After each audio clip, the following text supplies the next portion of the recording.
Southwestern Family of Companies welcomes you to the Action Catalyst. Each week, our diversely and amazingly accomplished guests share their insights and inspirations to help us ignite our own. So let's invest attention together to breathe, to reflect and refocus, and decisively defeat that voice we call Mr. Mediocrity. Then let's enjoy moving forward to make a positive difference in our world. Privileged to be your host, this is Dan Moore.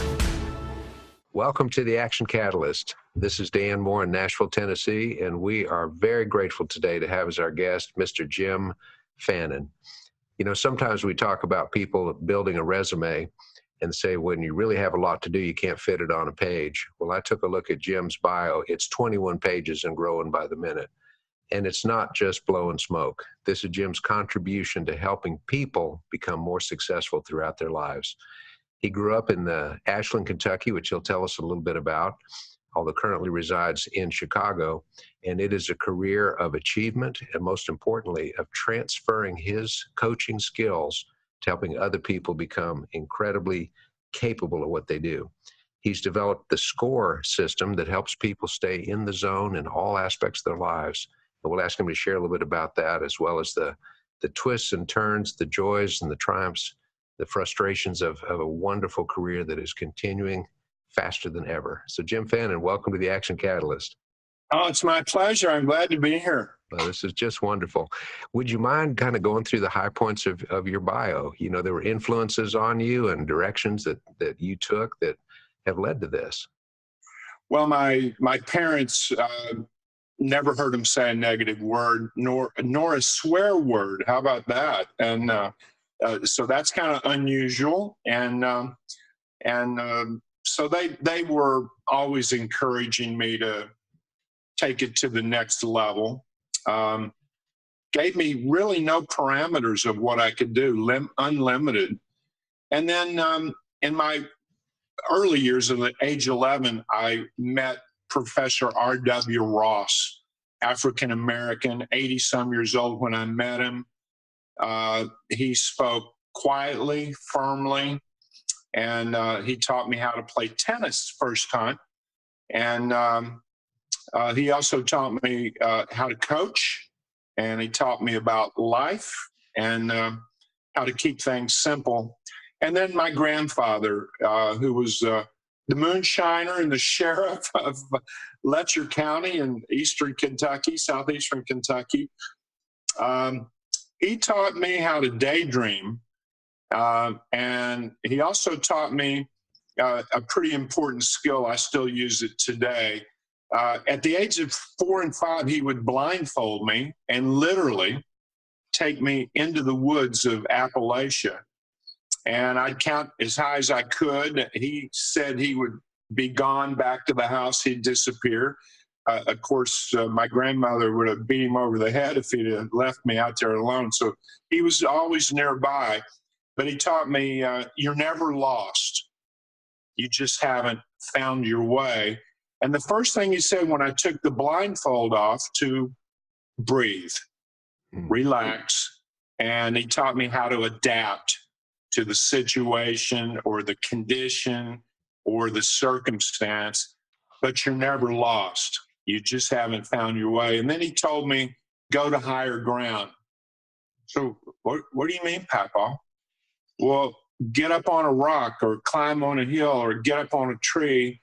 And from that viewpoint, you'll be able to find your way home. You may see your house and see how the crow flies to get there. I said, but Papa, what happens if I'm in the desert and there's nothing to climb? He said, look where water was or where water is and follow it, because it's going home. And I've traveled all over the world. I've never felt ever that I was lost in my life. It's literally, geographically, or mentally, because I always adapt and adjust. Thank you, Grandpa, and thank you, Professor R.W. Ross, also for giving me coaching skills at 11. I was trained to teach the 5, 6-year-old children in tennis. The professor went on to be in the Hall of Fame in Kentucky, and So I've had some interesting mentors in my life to help me escape poverty. I was raised on a dirt floor, outhouse, well water, initially no electricity. But I said, Mommy, are we poor? Are you hungry? No. Well, then you're not poor. Okay. But I don't have a floor.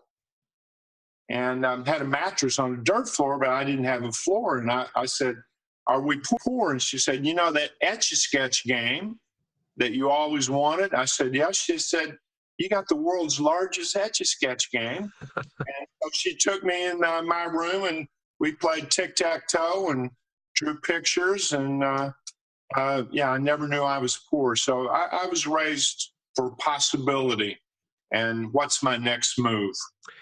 And all of that, of course, has played out in some of the things that you've done.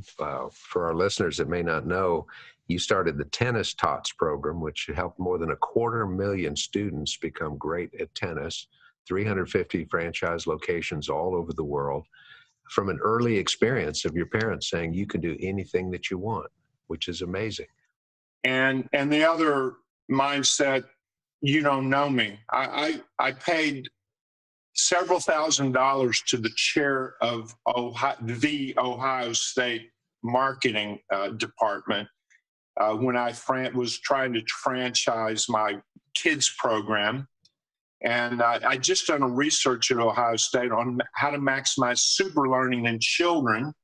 And I discovered 5 markers that we all possess: self-discipline, concentration, optimism, relaxation, enjoyment. That's the rudiments or building blocks of my score system. And that triggers natural chemistry. And when all the chemicals from cortisol to dopamine flood the bloodstream, you get into a zone state. And I discovered that doing a research project initially with 250 kids at Ohio State. And that's where the Tennis Tot program was born. So I took it to the marketing chair to say, I want to franchise this. I'm in my 20s. You know, what do I know about franchising? And I just come off the pro tour. I was there a year. And he looked me in the eye and he goes, it's not going to happen. And I paid him all this money, and he gave me a big no and a red flag, and he painted all the obstacles. I remember leaving the meeting thinking, you don't know me. You don't know my heart. You don't know my soul. You don't know my program. And then 250,000 kids later and 43 franchises in Chicago alone. That's really the only reason I came to Chicago. I had so much business up here. I figured I better get up here. And that was a blessing, because with the Tennis Tot program, only 5 kids in a class, and we were teaching self-discipline, concentration, optimism, relaxation, enjoyment with tennis as a vehicle. 1,000 teachers all over the world. And I started doing parent seminars. Mm-hmm. And the parents would raise their hand and say, does this work for insurance? And, you know, I'm young and naive, and I said, absolutely. So the next thing I know, I'm coaching an insurance company, and does this work for politics? And I said, yes. And I said, a city can have a score level. A city can be in the zone. And next thing I know, I'm coaching the governor of Ohio in my 20s. And does this work for golf? An attorney agent asked me in one of the seminars in Chicago, and I said, yeah, this will work for golf. You need to get in the zone. And it was an agent for Gary Hallberg, who was top junior in the world, 4-time All-American at Wake Forest. And next thing I know, I'm coaching Gary Hallberg on the golf tour, and he became Rookie of the Year. And this worked for baseball. It was a minor owner of the White Sox. And I said, yeah, absolutely. And next thing I know, I'm coaching Ron Karkovice, backup catcher for Carlton Fisk for the Chicago White Sox. So, you know, it spawned from a little kids program, which was so much fun, but it spawned into coaching 50 industries now and 10 professional sports. And I guess I am the original sports psychologist. It didn't even exist, that term, in the 70s, or there were a few executive coaches. There were 0 life coaches. That didn't exist. Mm-hmm. So, yeah, I've been pioneering the coaching field ever since. Which is absolutely phenomenal. In fact, many of our listeners will be amazed to hear you have actually coached 2 entire cities, your hometown and another one, to change how they view their role. Well, that was a challenge. That was fun. I coached Bridgeview, Illinois. I coached the mayor. I coached the superintendent, all the different departments, and then went and coached the village itself. Mm-hmm. It's just a few minutes. It's a suburb of Chicago. And then really the blessing was to go back to Ashland, Kentucky. Last summer, I spent almost 2 weeks there coaching 4 high schools and doing free seminars. I got an article in the paper. Unfortunately, Ashland, Huntington, that tri-state area, a Gallup poll deemed it the most depressed, saddest place in the United States. And that hurt me to my heart. Mm-hmm. That was my hometown where I was raised and went to high school. And I had to go back, and my new book, The Blueprint, which is about all my clients, how I created with them their own life blueprint and showed them how to manifest it. So I gave my blueprint all the libraries and the schools and the public school. And, I'm just doing my part to help out. I want nothing in return but a lot of smiles and a lot of positivity. That's the only thing I request. I think that's fantastic. Well, you mentioned to me before we went on air a story about your father showing you the 2 most likely career options when you grew up where you grew up. Well, I asked my dad, I said, how am I going to go to college? And he goes, well, don't look at me. I don't have any answers for that. And in fact, who says you're going to college? Mm-hmm. And he said, you're probably going to work in the local mine. And I'd never been in a mine, and he took me down into the bowels of a mine, and it was hard to breathe. You could tell it was dangerous. You could see collapses along the way that had happened. I knew a lot of men had died in this very mine. And my father said, this is where you're going to work. And I thought, oh, you don't know me, Dad. And then he took me down to Armco Steel in Ashland. There were some old men. They were actually 40 at the time, but they were, I'm a young man. He took me in there. It was about 120 degrees. They had these big giant tongs flipping big sheets of steel. They were flopping sheets. He said, you'll get you a good job in here flopping sheets. There were a lot of friends in there. It was so hot. And I thought, oh, man, Daddy, you don't know me. I will never work in Armco Steel or that mine.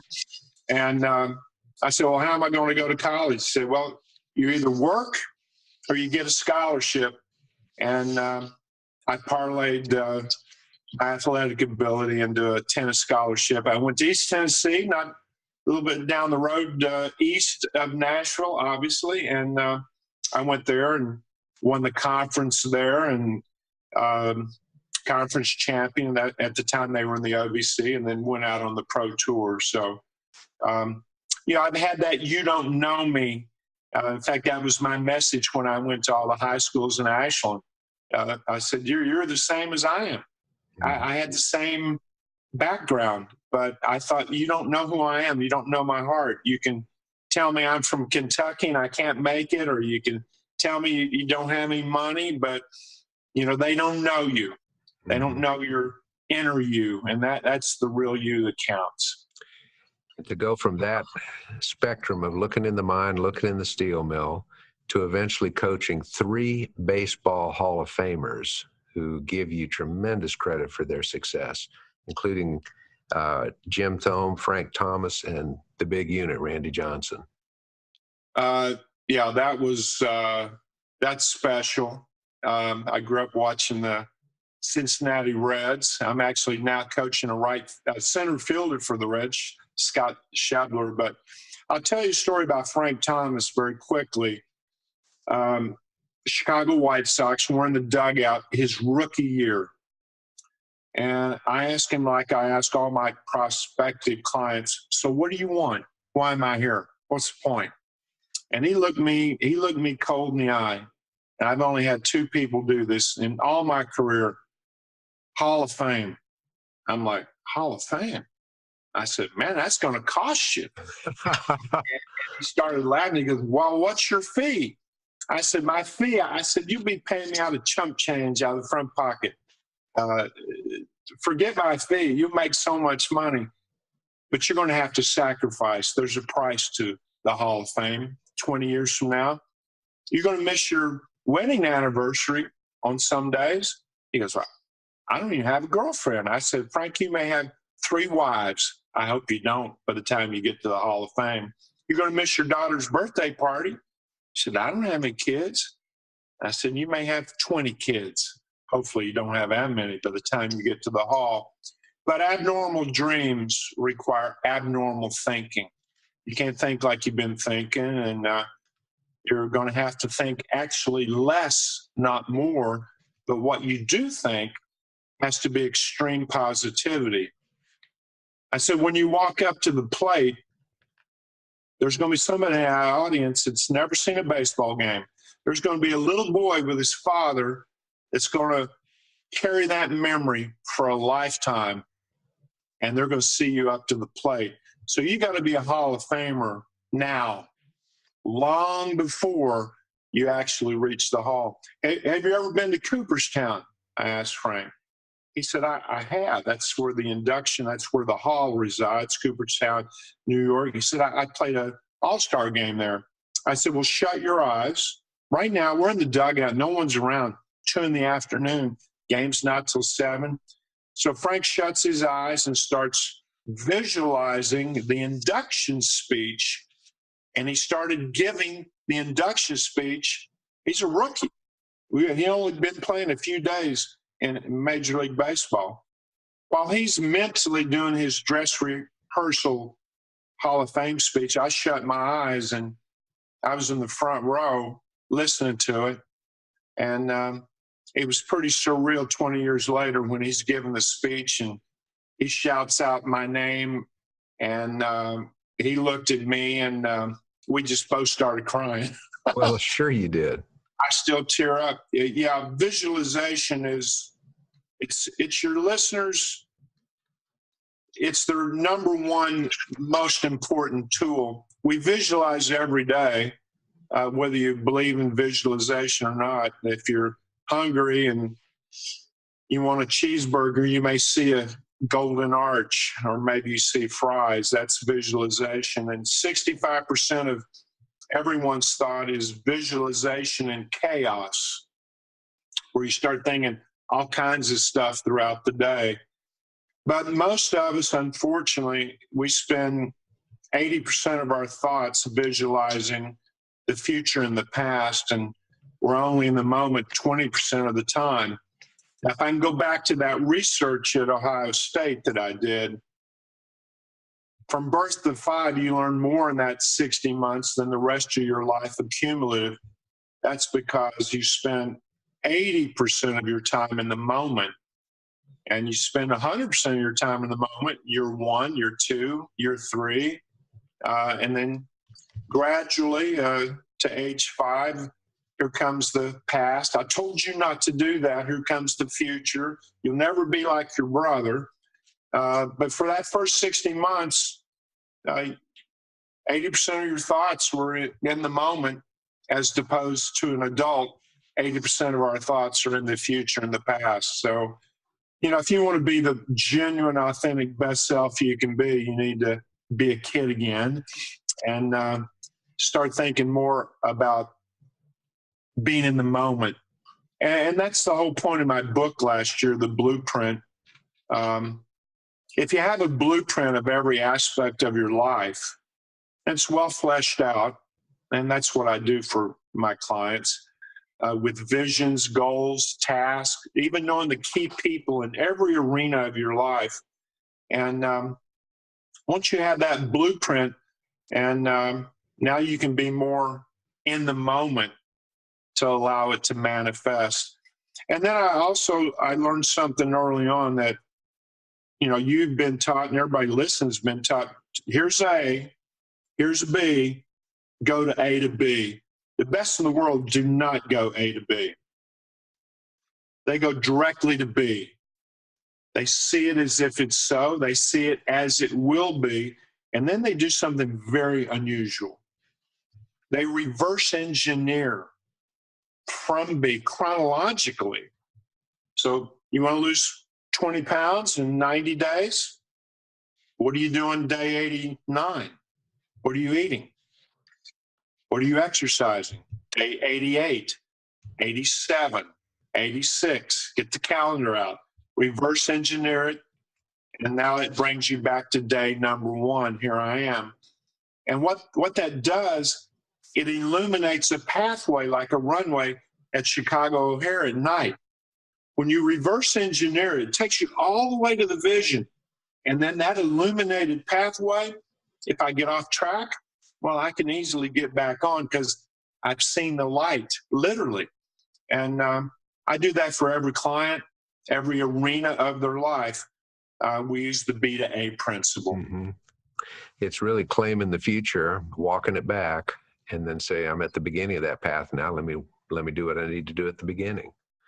And now, you also have a pathway to adjust from if you need to. Sure. I'm a definite proponent that you need to be prepared to adjust or adapt, but you always need to adhere to your principles. That's my AAA in emergency.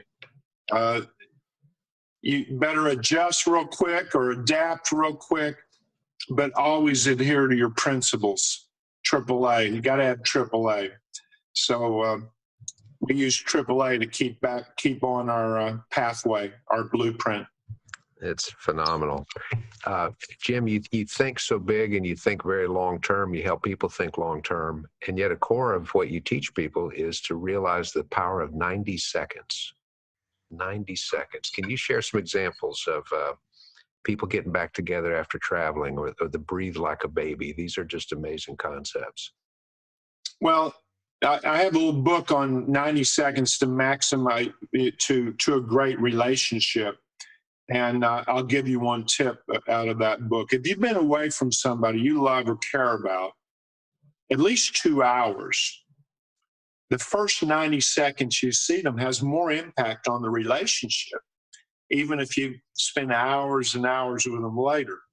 Put your cell phone down in the driveway. Close that part of your life. Close your business. Just shut it down and be present. And when the door opens, if it's your significant other, look her or him in the eye long enough to discern eye color. Now, the first time you do that, they're going to say, "Are you okay? What are you up to? What's wrong?" You're going to find you don't look your significant other in the eye long enough to discern eye color when you've been away that long. And there's a technique inside this 90 seconds called mirroring, like a mirror on the wall. If he or she's sad, then, "Are you okay?" Now, I don't want to be sad with her, but I'm going down to the basement so I can walk her up to some positivity. And if she's happy, I'm going to be happy. So I'm going to mirror whatever her reactions are. And if you have little kids, hold up. Let me hug mommy. Let me hug daddy. Because right now you're training your kid on how to treat their significant other 20, 30 years from now. You're also treating them how to have respect for mom or dad.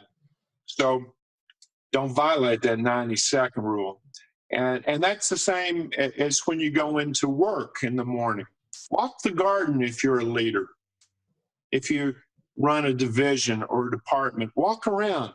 Give everybody 90 seconds. Look them in the eye long enough to discern eye color and ask questions, because I really believe the greatest symbol on this planet, and some will say, well, isn't it the cross? I said, well, the cross, that's an incredible symbol. There's no question about it. And there's other symbols that are pretty amazing. But the question mark is said by millions every second. It's the greatest symbol. And ask great questions. You can guide someone into their future.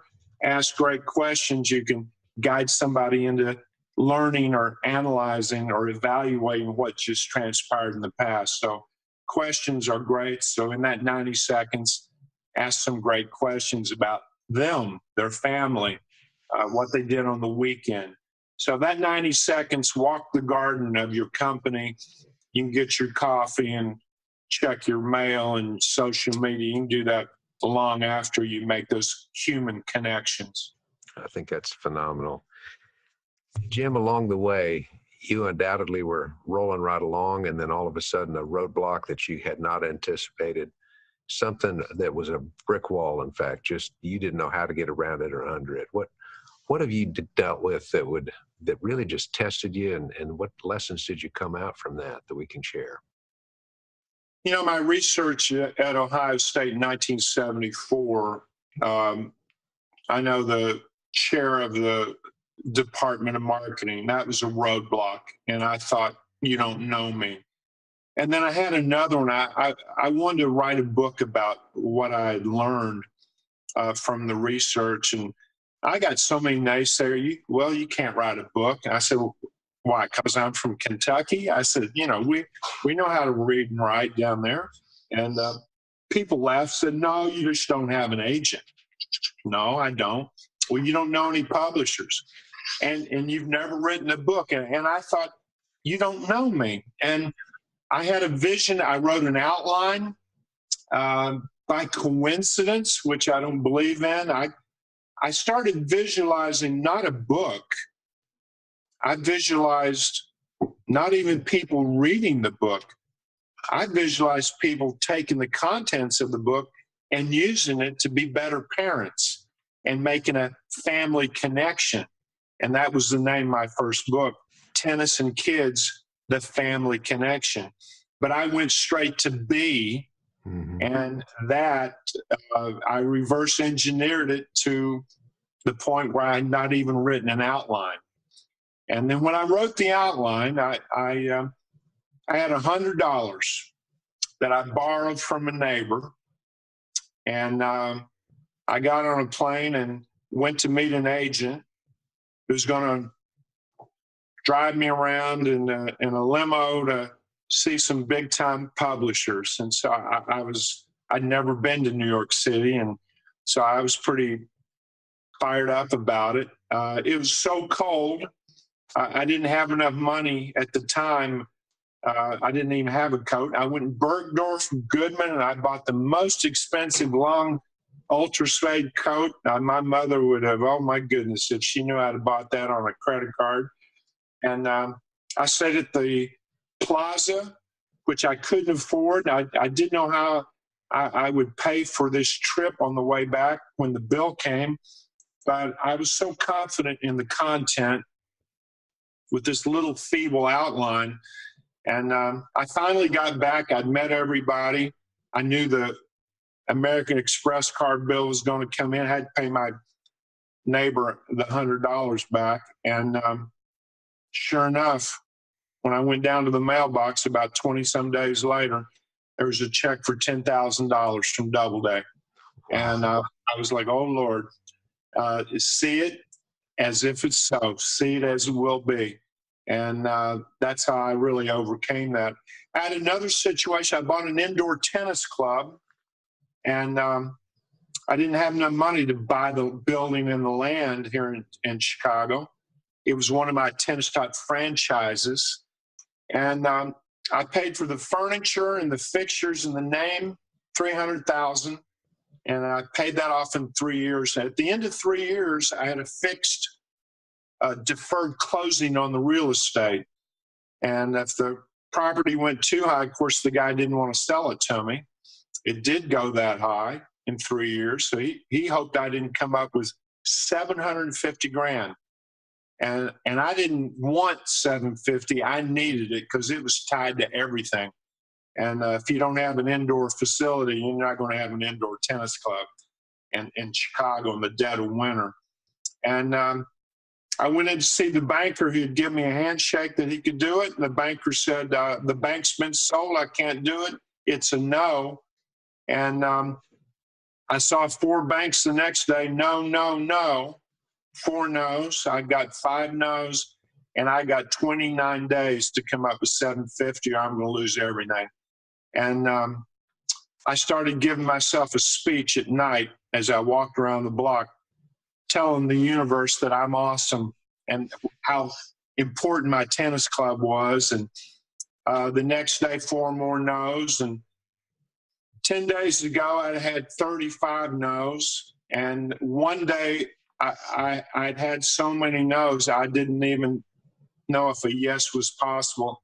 And on the last day, the last bank, they said yes. And they loaned me the money. And what changed? And I changed in 30 days. I started selling me on me and the company about what we stood for. I just started selling it out to the universe alone. So think about what you think, everybody. Your thoughts are crucial. And I'm going to give everybody a tip. To me, it's the greatest discovery in my 69 years on this planet. Every thought you had today, time you wake up to go to bed, subconscious records it, replays it once at night to store the info. Okay? That's not the big discovery. This is quantifiably proven 3 or 4 years ago. And I've believed it for 45 years. Here it goes. Whatever you think, feel, whatever sensation you have in the last 30 minutes before sleep, your subconscious records it. And just like the rest of the day, there's a data dump and it downloads it, but it doesn't replay it once or twice or 10 times. In the last 30 minutes of sleep, whatever you think, whatever sensations, whatever you feel is replayed 15 to 20 times while you're sleeping. So I've parlayed that with Alex Rodriguez and Luke Donald be #1 in the world. I've had them putt in their minds in the last 30 minutes. 10 putts, well, that's replayed 15 to 20 times each putt. So that's 10 times 250. And after 7 to 10 days, it puts pressure on the subconscious of the same thing to manifest it into its physical equivalent.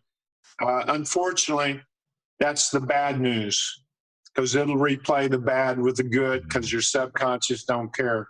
You better think about what you think about, especially before you go to sleep at night. Go to bed happy, wake up happy, and adapt and adjust to your blueprint during the day. There's my formula. It's pretty simple. Well, simplicity is strength and simplicity is beauty. And I think it's fantastic.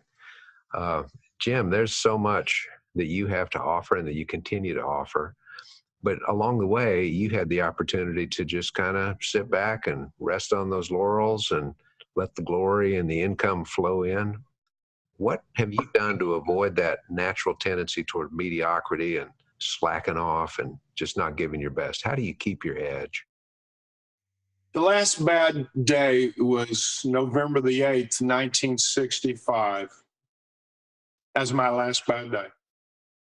I'm almost at 25,000 consecutive days. My best friend, Brian Judd, of the singing group, he's the brother of the Judds. He died that day, and I was with him when he died. And I don't know if it was real or imagined, but a voice came while he's still in the room, deceased, said, "Never have a bad day again. Laugh every day." So to honor Brian Judd, my best friend, when I was 15, I've never had a bad day since. I'll have a bad moment, but with my 90-second rule, it shall pass. On my tombstone, in my will, I'm not trying to be morbid today, there's one word. My wife's got to put it on there. I'd like it to be in neon. She probably won't put it in neon. I hope she puts it in there. It's in my will. One word. Ready? Next. Next life, whatever it is, next. And so I keep moving. I also made I promised my mother I would take this to the masses. And, for the first time in my life, it's the most negative I've ever seen America. I travel all over the world. It's the most depressed, most divisive, most negative. People act like victims and judges. And I'm like, where are the champions? This country is built on champions, pioneers, Daniel Boone, not settlers. And I just don't believe in settling for mediocrity.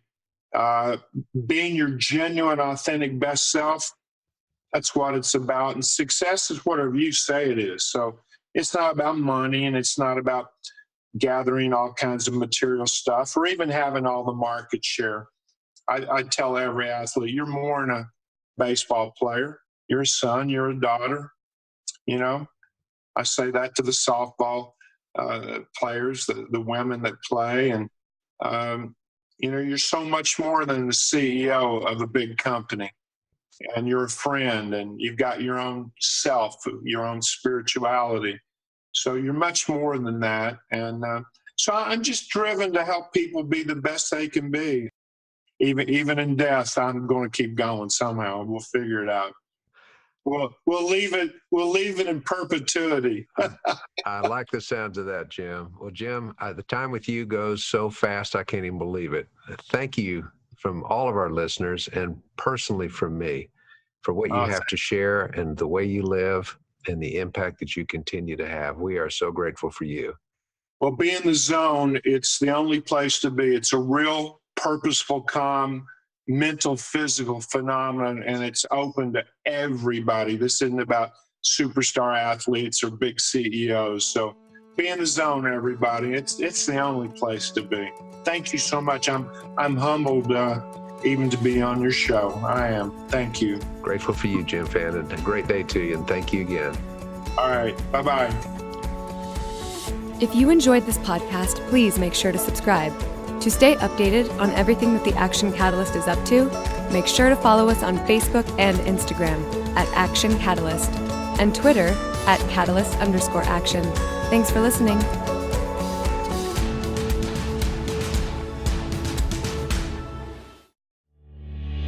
This episode is sponsored by Southwestern Coaching. Southwestern Coaching has helped over 12,000 people increase their incomes by over 25% on average.